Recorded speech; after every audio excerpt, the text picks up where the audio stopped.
So lads, we're going to do a recap on the year, how it went, and I suppose in Vantage Ireland you're involved in many different farming systems, John. Yeah. So look, we do sell hardware, we do sell GPS systems, but it's across a range of farming systems now. So in the past year, what type of farms were you working with? Well, I suppose, look, we've worked with every kind of farmer really. We've done a lot of work with tillage farmers throughout the year with auto-steer systems. We would have worked, I suppose, with a couple of veg growers in the country who would have bought a good few systems off us. But I suppose we'd have also seen there over the last couple of months a lot of dairy farmers now adapting to the auto-steer technology. Right. I suppose in the past we would have seen a lot of dairy farmers going down the route of section control for GPS controlled spreaders and sprayers and linking that with their GPS, whereas we've now seen a great adaptation, I suppose, to the full auto-steer system. Right. And so look, I suppose a lot of machinery dealers and I think farmers in general have been slow to buy equipment in the last year or two because commodity prices have been low, but how have you found sales in general? I suppose, to be honest, it has been a great year for us to date. There's been a good increase on last year, and I suppose there's a good uptake on systems. We would have seen, I suppose, there are a lot of grants out there at the moment available to probably more so the tillage and veg customer versus your grassland farmer. We would have seen, I suppose, a lot of dairy farmers and that, people are financing systems and stuff, and there's competitive finance options out there at the moment as well for your full auto-steer. For an example, I know you can finance a full auto-steer system for roughly €300 a month. So, it makes it more affordable, I suppose, for guys who can't get a grant on it. Right. And like that, with the cost of fertiliser and the cost of inputs, they're seeing the savings by using the technology afterwards. Very good. And in terms of the types of tractors, from the big to the small, what type of tractors have you seen this year that you've worked with? Yeah, so we've a big range there from quad tracks to twin tracks to, we've seen a few tractors with tracks this year. Smaller tractors, low horsepower, 70, 80 horsepower tractors in the horticulture farms, things like that. But I suppose you're still, your kind of 200 horsepower tractor is definitely still the most common, 200 horsepower four-wheel drive tractor. But definitely seeing a few more smaller tractors on horticulture farms. And a few of the bigger tillage guys with some tracks now as well. You see there even some of the horticulture farmers there are going for tracks for harvesters and things like that, just for really after the wet year last year, the wet spring and the wet autumn for planting last year, people started to look more at tracks again as well. But look, I suppose we're able to offer a solution from big to small really, and we've probably done a good variety this year really of all of that. I suppose it's good that Trimble offer a full supported platform list, so they have a full list of all the supported tractors there in the market, so it's pretty easy then for us to pick up that tractor from the list and get the correct platform kit for that tractor. So it means that we have the right system for the right tractor, which sort of helps then in the long run from fitting and supporting and all that afterwards. Say from the small tractor then, what does that do? And was it involved with managing pitches or cutting grass and pitches and stuff? So we've done quite local to us here. We have done a system for a guy, I suppose he's just mowing GA pitches, rugby pitches, soccer pitches, things like that. He just wants to, I suppose, get his full working weight across the field, get in and out of the field quicker, but it also gives the nice straight lines afterwards, so when people are going to watch the games or whatever, the pitch is looking well. So we've had that, I suppose, on the horticulture farms. Then the big thing then is people wanting to drive at really slow speed. So for an auto steer system, if you want to keep your steering engaged below a certain speed, I suppose it's key that you have the right system to do that. Some systems there, if you want to travel at say 0.8 kilometers an hour, the auto steer system can disengage. So to spec the right system for that. So we do see that more in the maybe in the nurseries planting trees, in the horticulture farms, maybe vegetable growers. Really, that's probably where we see them really slow speeds. So for anyone sort of looking to buy an auto steer system, there kind of the key things we look at is what speed are you going to be driving at, and if you're going to be below that 2 or 3 kilometre an hour mark, we'd inspect the system for that. So again, them systems are really more slow operations in tillage farms and horticulture. I suppose more the contractors and grassland farmers really are higher speeds all the time. Okay, John, the role of Isobus, it's a term that you'd hear about, and maybe upgrading of old equipment. What can you do around the whole world of Isobus, or what is it maybe for people that mightn't understand the term? So I suppose basically with Isobus, if you've an Isobus implement, our GPS screen is the main control box for your implement, so you're eliminating the need for any additional screens or anything like that inside the cab.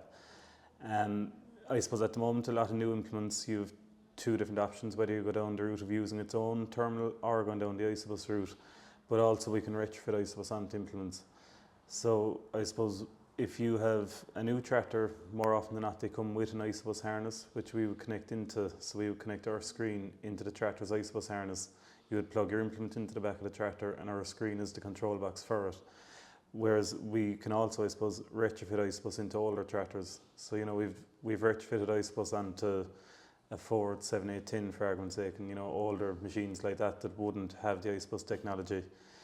I suppose the benefits of it in going forward, by using isobus, everything is run through the Trimble screen. But also, if you have more than one isobus implement, you don't have to buy a control box or a controller for each implement. Everything is done through the one screen, so you're knocking full value out of it. And also, I suppose, look, it's less clutter inside in the cab than having too many control boxes. Yeah. So I suppose going down the route of isobus technology, then you've different functions. Like we would have retrofitted isobus onto a sprayer for argument's sake, and on that sprayer we were able to add in additional sections for section control. The same with the likes of our isobus flow meters on slurry tankers. We can add in additional functions such as controlling the lights, the steering axle, opening and closing of your dribble bar, and different functions like that. Okay. So it is becoming a lot more popular, and I suppose it's very affordable as well. To retrofit an isobus harness into your tractor is not expensive. Right. Good. So no. Good. Hardware is one thing, Andrew. Software is another part, I suppose, that Trimble have, and what software is available and who's using it. Yeah, so we did have a change around there now in the last 12 months of the Trimble software. So the Trimble software is obviously your cloud, or I suppose if you're running an iPhone, you have your iCloud. The Trimble software is Trimble's iCloud. I suppose anything that happens on your display in your cab, we can sync that back to your desktop or your phone. We're probably getting asked more and more questions on that now. A lot of the contractors out spreading fertiliser and spraying are wanting to show proof of placement and have the reports to be able to give the customers. I suppose with issues with people spreading fertilisers over the past year or two, we've seen more issues with striping in fields and things like that. And the contractors are starting to use that data for being able to safeguard themselves and be able to produce a report to show they did spread the field and did spread the full field. So we had a bit of change of offering there. We had sort of 3 different tiers of the software. It's been a bit more refined now and it's pulled back into 2 tiers. So we've got the Trimble software data and we've got the Trimble software operations. So they're just 2 different ones. The data is just a bit more simplified and the operations has a little bit more, but it's all to do with the operations and bringing everything that's happening in the field back to the computer. Suppose we set up an energy plant this year, an AD plant. They wanted to be able to map all the boundaries of all the customers that they were spreading their digest data on. So they used the Trimble software to put all their boundaries in. They used a quad bike with an antenna in to map all that. They were able to bring everything in together. So everything on the quad bike was coming back into the office. So they used the Trimble software to do that. We've got other customers, they're creating their variable rate maps or their zone management maps on the Trimble software, and they're able to send them out to their displays for variable rate, lime spreading and fertilizer spreading in other cases. So we're starting to see more and more of that pop up as well. So I suppose it's something that's getting more and more popular. Look, it's probably the user, as much as they get into it, they get out of it. I suppose is kind of the biggest thing with that. Really, someone really needs to be focused on it and really wanted to make it work. But it's becoming more and more popular. And I suppose if you have a theft of a GPS or if you have damage to a GPS unit or anything like that, you don't lose everything. You still keep everything that's stored there on your display on the system. Yeah, and I suppose a lot of the work should be happening this time of the year, preparing for the spring ahead in terms of your mapping, your data, your reset of your screens or new, that whole work should be happening probably this side of Christmas, and you are helping people at that at the moment. That's right. Like if any customer has fields that they're going to travel in regularly, every field should have a boundary set. Really, that's really the starting point. Like there might be rented or leased land that changes, but anything that you're going to farm for the next 12 months, it'd be good to have that pre-mapped in there. You have even the option of mapping it within the software, so you don't have to go and drive in the field. But having everything preset, your display is up to the latest software version. If people haven't updated the software on their GPS units for a couple of years, they won't pick up the same satellites in the sky, for example, for their GPSs. So by keeping everything up to date, you're picking up the latest satellites in the sky. If you leave it go too long, you will lose satellites, which will lose accuracy, and you'll end up in that field someday, with no signal. So it is really important. It's no different to your mobile phone regularly updating, or your computer definitely updating. Right. Okay. So John, I suppose hardware is one thing, we've talked about software, but I suppose it's the people to install and support Yep. the systems after is a key component of the business, which we've built over the last whatever 2 to 4 years or whatever. So that has Yep, taken time to so- do that, but you have a good team behind you now. Yeah, no, to be fair, look, we have a very good team. I suppose it stands to us, from my perspective, it stands to us in terms of selling. You know, the team we have, I suppose the support we have is selling systems for us. I suppose where they're located, they're in easy reach of anyone, I suppose, in the country. 32 counties. Yeah, so Yeah. covering the 32 counties. I suppose, look, their knowledge in the product is top class. They're excellent at their job, and they're providing a very good service to customers, which customers are happy with. And I suppose with technology, support comes maybe with people in the yard, but you can also do an awful lot, I guess, from the office as well without having to travel. You know, what does that look like, or how do you do Yeah, that? so I suppose if a support call comes into the office here, it's first of all it's logged here internally, but we can use TeamViewer, which is an app downloaded on the Trimble display, and we can remotely log onto the display to diagnose a lot of issues without getting Aidan or Kendrick to call out to farm to diagnose the issue. Right. So, you know, more often than not, it's something very simple on the screen, the wrong setting selected or something like that. And a lot of those issues can be sorted almost straight away without waiting for a van to call out to you. Yeah. So it is more efficient, I suppose, for us and more efficient for the customer at the end of the day. Okay. Makes life easier. Yeah, And definitely. It gets people going faster, obviously. Exactly, and yeah. keeps people going, which is the main thing. Yeah, very good. Andrew, on subscriptions then and corrections, I suppose briefly, why are those corrections needed, and what can we offer people? So I suppose a lot of our NAV 900s over the last year or two would have come with 12 months of centre point fast, for example, which is 1-inch accuracy. It's a satellite based RTX. So they would have come in, and then you come into the second year where that subscription expires and you need to renew your correction. So we have Mary here in the office is handling the subscriptions. So I suppose it's probably good for the customer before they do call if they have a good idea what they do need. But if they don't, we can obviously give advice. But range point is probably the most popular because I think price wise it kind of fits what people expect to pay, things like that, and it's good enough for most jobs. If people are using section control as well on sprayers and things like that, it's important to do look at corrections for that as well. When you're overlapping with your sprayer in and out off the headlands, things like that, if you have a good correction on that, it'll just be that bit more accurate. You're coming down to 3 inches coming in and off your headland opposed to a metre. So even turning on and off your sections over a boundary, it's probably better to come back down onto your range point. After that, then we've our centre point fast and centre point standard. Centre point fast and standard, the only difference between them is the convergence time. One of them picks up full signal quicker than the other. Obviously the fast is the one that picks up signals quicker. That's your 1-inch accuracy. It's RTX, it's satellite based again. Probably our next most popular after range point. So you're still not, well, it's RTX, it's not RTK. When you come up into RTK, you're adding a modem and a SIM card, so you're running off say a phone tower or a base station or a fixed position. That fixed position never moves, so your line never moves, and your convergence time is instant. But we found there over the last sort of year or two that centre point fast and centre point standard regarding accuracy is every bit as good as RTK. So what we've tried to do there over the last year or two is to try get out of people's heads this whole RTK I suppose thing. Is sort of RTK is a buzzword, everyone thinks they need RTK, but these RTX satellites now, like the centre point fast we use, has got so good now that actually you don't need to be looking at RTK anymore. Right. And we also have exfil in there as well, which means if you lose signal under a tree or something like that, you can actually hold your line for a bit longer, things like that. So Okay. I suppose the biggest thing with all that really is satellite based signal has got so good over the last few years that actually maybe when you're looking at a correction you don't always have to be looking at RTK. Okay. That RTX can work quite well as well. Right. So depending on your operation level of accuracy and your budget, there's plenty of options there for you. Correct. For people. Correct, plenty of options, and then plenty of people in the team to talk through the options, And that's available to, we're obviously selling Trimble, but if there's other systems out there, that's correction service. Is that fair to say, John, that can be? Yeah, so I suppose we can work with certain AGCO receivers, we can work with them Novotel receivers and all Trimble receivers. Right. So if it's Trimble CNH based or coming from ourselves, Right. we can renew subscriptions. Fine. John, there's a grant scheme in Ireland for people looking to invest in GPS. Yep. There's a lot of people obviously availing of that. What types of grants are there, and what systems qualify? So I suppose the grants at the moment are mainly focused, I suppose, on guys under the horticultural scheme and under the tillage scheme under Thames.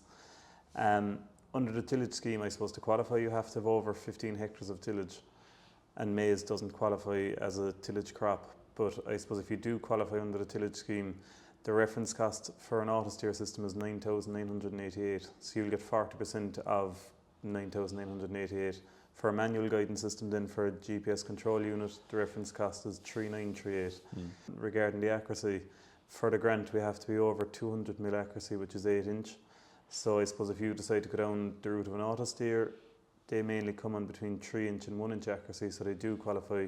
The same with a manual guidance, we would put it on Viewpoint RTX, which is 6 inch accuracy. Okay. Regarding the horticultural scheme, then I suppose, look, any system qualifies. Once you qualify for the scheme, there's no ceiling to the investment, I suppose, to what you'll be purchasing. So any system will qualify for that. Right. And say a dairy farmer, then what can he qualify for? I suppose so for the likes of a grassland farmer, your standard dairy farmer, you can get a grant on a GPS controlled fertilizer spreader or sprayer. So I suppose under the animal welfare nutrient scheme. Yeah. So you have to be purchasing a new fertilizer spreader or sprayer, and you'll then get your grant of up to €4,000 for your GPS linked back to that. But you have to make a big investment in You your have spreader. to It's make the big high spec investment. spreader. Yeah. Yeah. Okay. So I suppose we would have seen again this year a lot of grassland farmers are financing, they're seeing the benefits of auto-steer, I suppose, and they're making that investment and financing that option. Fair enough. So I suppose, Andrew, to move on to the next topic, I suppose we're looking to position ourselves as precision specialists in the marketplace, and we're always trying to evolve and add new products to our range, our core range from Trimble. But I suppose you've one piece of technology behind you, NIR. It's something we've been looking at for the last few months, and basically, I suppose if you could explain what does it do, and you have recently sold a system, what will that end user be using with? Yeah, so with the NIR sensor, so it's an NIR near infrared sensor, basically a light shining down on, be it a forage, cereal, slurry, anything like that, and it's able to predict the nutrients in that sample.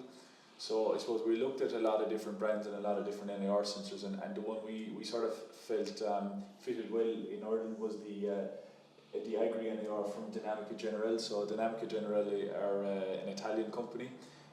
They sort of were in the pharmaceutical industry, but a lot of their business now revolves around agriculture. They're really big in Europe, and with their sensors fitted on slurry tankers, combine harvesters, forage harvesters, and that kind of application. But what we really liked about what they do is you can remove the NIR sensor from the implement or the machine and put it in the suitcase as well. So when it's in the suitcase, we have a little measuring pot, and we can actually put in the sample of slurry, cereals, barley, wheat, silage, maize, and we can actually measure the nutrients in that slurry or in that sample. So that all then links back to its own software program to give you a full printout of results. But we can also remove the sensor from the suitcase and put it on a machine. So I suppose we've actually sold one unit to a customer. His plan is he'll use it in the suitcase because he runs 2 slurry separators. So he's separating slurry for dairy farmers, solids and liquids, and he wants to be able to measure the dry matter in the slurry. That'll allow him to adjust his slurry separator accordingly. So that's where he's going to use it, but he's going to use the suitcase version for that. But he can remove the NIR sensor from the suitcase, and for the rest of the season he's going to actually use that fitted to a class silage harvester for harvesting silage and harvesting maize. And when it fitted on the spout of the harvester, he'll be able to get a full map of the field afterwards, and he'll be able to see where the nutrients were high and low in different parts of the field. So it'll give him a full coverage map of the field. So for example, if he's harvesting a field of maize, he'll see where the field was high in maybe protein and maybe where it was low in starch or dry matter or anything like that. So based off that map, then he'll be able to build a variable rate spreading map or seeding map or soil sample based off that map.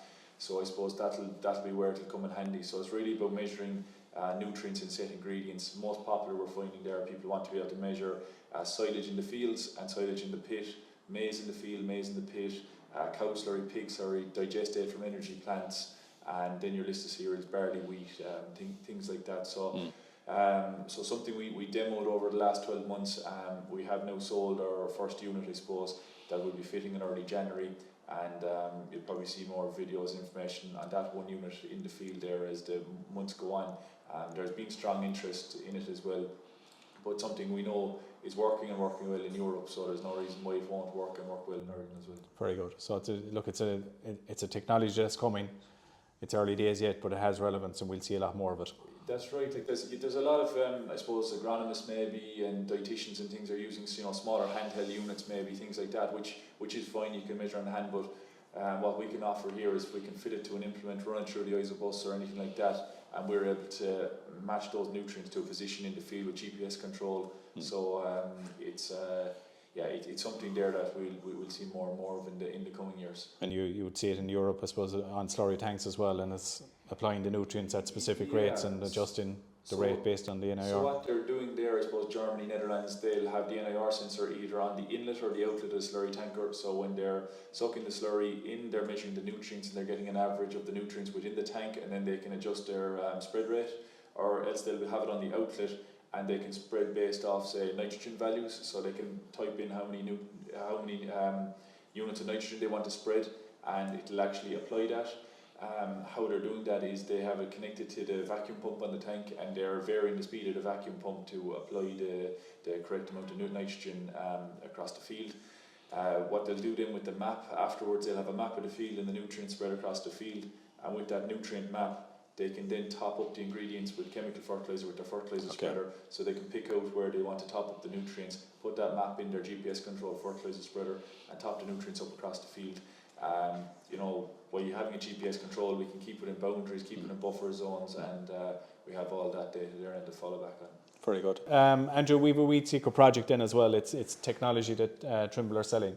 What does it do, where can it be used? So I suppose Trimble have a few options when it comes to spraying or spot spraying. They've got a camera solution, which is a Bilberry system, but it's not really available for retrofit.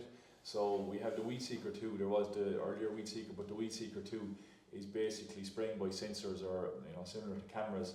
So what you do is you put a sensor across the booms of your sprayer, and you can control one or two nozzles with that sensor.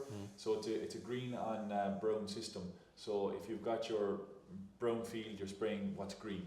So for instance, if you're running in a footpath or a yard or in a brown field, anything that's green will get sprayed. So once that sensor passes over that green weed or piece of grass or whatever it is, the nozzle will turn on, spray it. Once it hits a brown again, it turns back off. Right. So we brought our first Weed Seeker system in, this year Weed Seeker 2 system. We set it up as a demonstration unit on our own quad bike, and we basically put a small boom with two Weed Seeker sensors on there controlling two nozzles, and we set it up. It's an isobus based system, and we set it up on the quad bike to basically demonstrate the Weed Seeker system and how it works. Yeah. We found it works quite well. We demoed it in sort of pathways and things like that, so we could drive up and down footpaths or pathways and get it to turn on and off. So I suppose you're reducing chemical usage. You're, I suppose, only targeting the weed, and they're probably some of the big reasons there. But there's something that there's interest from, people are asking, and it's something now that we're able to demonstrate and show, but also provide. John, in reality, I suppose, where's the most likely market that will end up? I suppose, where do you think you'll target that at? I suppose, say our target market really would be the likes of local authorities, and that's us spraying footpaths, spraying public areas. Yeah. I suppose all around that space. Yes. Probably, I suppose, in the Irish market for the agricultural sector, I think it's budget-wise it would be working out fairly expensive. But for the smaller systems, for anything up to kind of 2-3 meters wide. Yeah.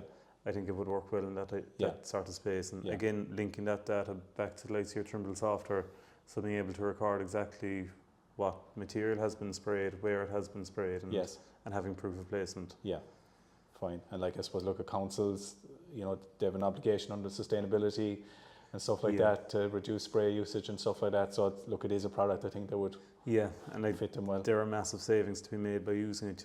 You'll be saving up to 75% in chemical usage. Yes. So like that over a large area, I suppose, doing footpaths and that, there's massive savings to be made. Yes. So in 2023, we started selling the Stocks Ag range of seeders.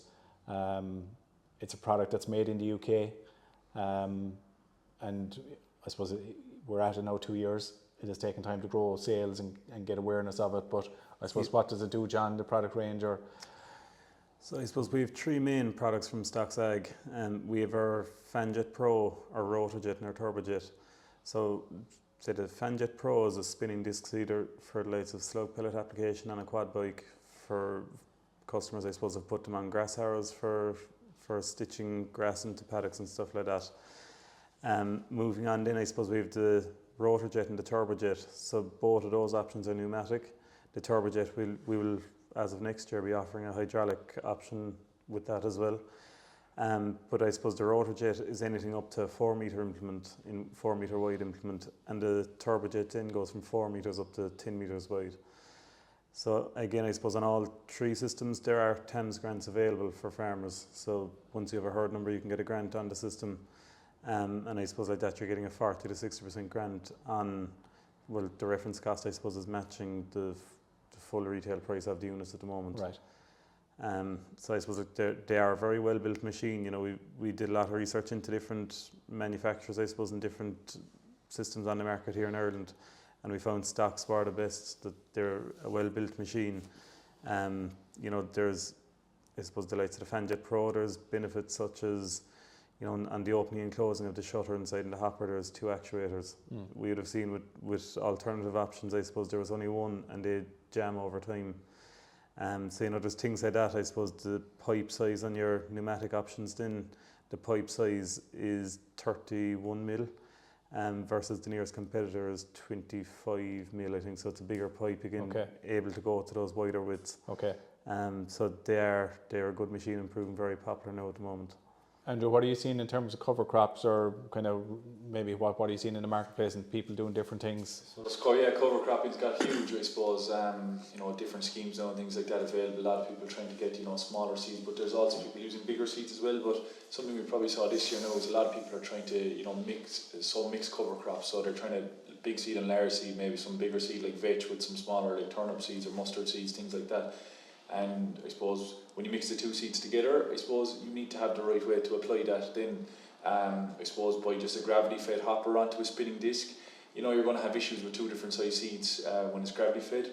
What we have there is we have our Fanjet Pro, which is a gravity fed onto a spinning disc, but we have the Fanjet Pro Plus, which actually is a metering roller on the bottom of a broadcast seeder.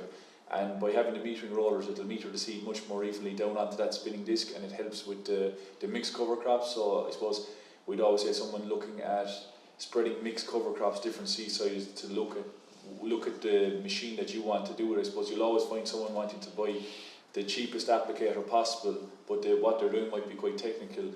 Look, at the end of the day, I suppose the Rolls Royce job is to go up to your big air seeder, metering roller, out the air pipes, bigger widths, things like that, and you'll have a much more even spread. But I suppose this thing of buying the cheapest broadcast seeder just to do everything, it won't do it. You know, there's Stocks is a premium product. There is a reason why the price is that little bit more of competitors, but it's all the extra additions from the way the box can tip out to empty what's in the box, opposed to having to take it off and tip it upside down, having the extra metering rollers to meter the different cover crops and things like that. But I suppose cover crop wise, that'd be the biggest thing we've seen is mixed cover crops, mixed seed sizes. We have seen people now looking to try and spread some cover crops before harvesting, so maybe a couple of weeks before harvesting, trying to get some cover crop out over. So they want to stay on the tram lines. That means they need to go wider widths. We can go to large working widths really with any of our seeders. And I suppose the other thing then, as well as slug pellets applicators, the tail end of this year when the autumn was so mild and everything like that, there was a lot of slugs about, so slug pellet applicators were quite popular.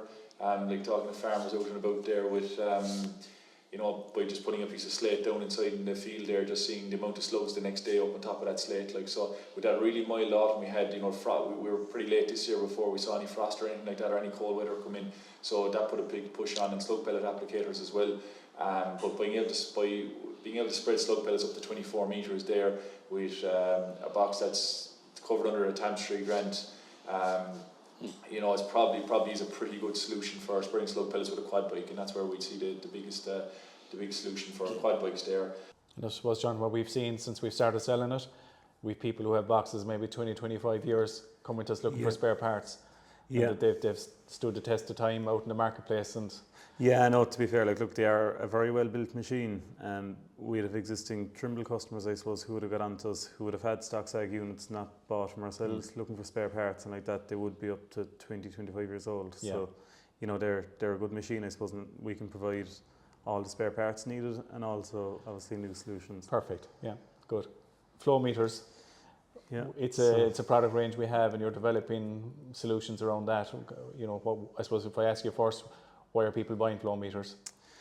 I suppose, look, the main aim of a flow meter is to give you a recommended travel speed. So you would set, I suppose, what rate of slurry you want to spread in the field. The flow meter will then tell you what speed to travel at. We have different options, I suppose. We have a basic hardwired option. So you have your flow meter, which is mounted on your slurry tank or your umbilical system, and that's hardwired into a screen inside in the cab. I suppose with that sort of option, the operator will pump slurry through the flow meter. The flow meter will work out the conductivity of the slurry and give you a recommended speed to travel at. We're in the process at the moment, I suppose, of developing a similar solution, but making it ISOBUS. So for any customer or any operator who has ISOBUS on a tractor, it'll plug straight into the tractor and appear up in the tractor's own ISOBUS terminal. Or likewise, we could plug it into the lights of one of our Trimble displays. Our advanced ISOBUS flow meter option then, I suppose we've fitted in on a good few slurry tankers, I suppose, which there's a few located in Ireland, and some of these tanks have went over to the UK and over to New Zealand. I suppose with that particular solution, the customer will set the recommended rate out in the field. The flow meter will give you a recommended travel speed, but I suppose the operator can drive at any speed, and the flow meter can control the rate of slurry coming out of the tank. I suppose, again, that's gone down the ISOBUS route, so we have the added functionalities such as opening and closing of the trailing shoe, the dribble bar, the lights of your steering axle, lights and so on. Right. So, you know, they are, I suppose, again, it's the Rolls-Royce of flow meters. It is a higher price, I suppose, than your basic option. Okay. But no, there's a good few of them out there, and they're proving popular this year. Yeah, very good. Look, I think the pressure is on farmers in general, obviously, where they're putting the nutrients, how they're putting it on. So it's a piece of technology that will aid that ultimately. It is, and I suppose like that you're recording all the data, especially through the ISOBUS solutions, you're recording all that data, which can be synced back to the lights of our Trimble software. And you have full proof of placement of every bit of slurry that has been put out. Yeah, very good. And we'll move on to Farm TRX. What is it? Yeah, farm tracks are the common harvester yield monitors. We added them last year. I suppose this was sort of our second full season with them. They got more and more popular this year, so we got more and more units out there. So it's a retrofit yield monitor and moisture sensor for a combine harvester. I suppose a lot of farmers out there that have combine harvesters, maybe they don't have brand new combine harvesters, they're that bit older, they don't have yield monitoring technology on there. So we have a yield monitor that can be fitted to any combine harvester in the market, as long as it's got a clean grain elevator taking the grain back up into the tank, which they all will have. We can fit our solution to it and fit it quite quickly and simply. So we just drill out a small hole in the clean grain elevator. We put two sensors on there, and we can measure the grain going up into the tank, but it's also got a GPS antenna on there as well, so we can locate the yield or the throughput to that part of the field, which gives us a yield map afterwards. So it creates yield maps very simply. It's got its own portal. Yield maps can be downloaded or exported from that portal as well. Something that's on the TAMS 3 grant as well, so there is a bit of grant funding or aiding there on the yield monitors for farmers as well. So we have sold just yield monitors on their own to farmers, but we've also sold the moisture sensor as well that goes with it. So something that's got really well. We've had good feedback, some sort of feedback from customers that have bought it is we had one customer bought the unit for himself, and he actually ended up picking up a few jobs because he had a few neighbours near him wanted to actually get a yield map of a field that they had. Yeah. So he went in there, maybe harvested the first field, they saw the yield map and they said maybe you can do one more field for me as well. Yeah. I suppose yield data is something you want to build over a few years. You don't just go out there and harvest your whole farm for 1 year and decide to make plans off that yield data. You probably want to be building maybe 5 years worth of yield data, maybe putting some soil sampling data in there, some weather data, everything like that. And with all that information then, after say 5 years, you can then start to make decisions on your farm, start variable rate spreading, things like that. But everything will start to tie in together. But I suppose the first step again is to get the yield monitor on the combine harvester, get it fitted, And once you've got all that data over a few years, it's easy to start making decisions. But the hardest part is to start making decisions today based on zero data that you have. So it's about collecting all that information. It's something that's getting more and more popular now with, you know, carbon footprints, things like that, being able to record our carbon footprint on a farm. I suppose up until now people are trying to do it based off you know, total tons delivered to their local co-op or creamery or grain merchant, but by being able to GPS locate that to the field and have your total tons per field on there in a map, that data is probably worth money going forward, really. So it's really first step is to get the yield monitor on the harvester and have that going forward. And I think a lot of people will say, or will ask the question, when is the best time to plant a tree? And it's always today. In a way, and it's the same with data and yield mapping and stuff like that. It's to get it done as soon as possible, because time flies, and every year you lose is a lost opportunity, isn't it? That's right. Like, and it's like you may as well get to have it fitted in January, February, or March when you're servicing the combine, and then you're ready for the year, you know, and not panicking. You can have all your field boundaries brought in there, everything like that, and you're fully set to go. Like, you know, so it's anyone kind of thinking down the road of a yield monitor there, you know, from the 1st of January, you should be at least getting the grant applied for, you know, and that gives you, you know, that could take 3 or 4 months, you know, you're into March or April then, and then maybe you make the purchase, but it is a mobile unit again, which, you know, like a lot of the other stuff, so that means you can make the purchase and claim the grant back after, but that's the good thing about it. But look, something that's getting more and more popular, and really, I suppose, look, farmers will talk to someone else that has it, and all the feedback has been positive. To going around to farmers looking through their yield data over the last few weeks, I suppose the feedback has been good. They were happy with the harvest, the way the autumn fell, got a lot of winter crops in there, things like that. So I think they were, you know, what started off as a year that, you know, we didn't know how it was going to go, I think they were, you know, quietly happy maybe by the end of it. So very good. So I suppose, look, that's a wrap for the year. It's been a successful year for us. And look, hopefully 2025 will be another year where we can make progress and offer solutions, I suppose, to farmers across the country who are maybe interested in investing in tech. So exactly. Okay. Look, if there's any queries, then I get in touch. Okay, great. Thank you.